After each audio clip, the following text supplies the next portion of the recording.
next weekend, the unthinkable happened. The nation's capital was invaded from the skies. 7 unknown blips suddenly appeared on radar at Washington National Airport.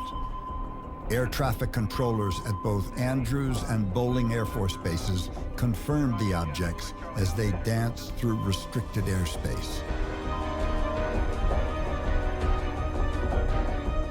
Capitol building, the White House where the president lived, these were some of the most important places in the country when it comes to national defense.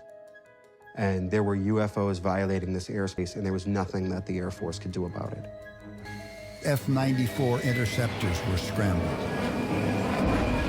Pentagon press liaison Al Chop was in the radar room that night.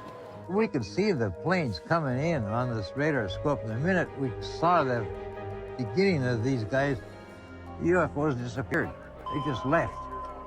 Obviously, whatever these things were had intelligence enough to get out of the area when we had an intercept going in.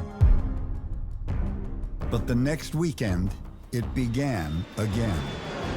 Pilot William Patterson pushed his Starfire jet to maximum speed to try to intercept one of the glowing objects. Flew right into the middle of 3 or 4 of them. Al Chop recalls the pilot's panicky air-to-ground transmission as he streaked at 600 miles per hour into a group of unknowns. He actually said, "They're closing in on me. What shall I do?" It was frightening.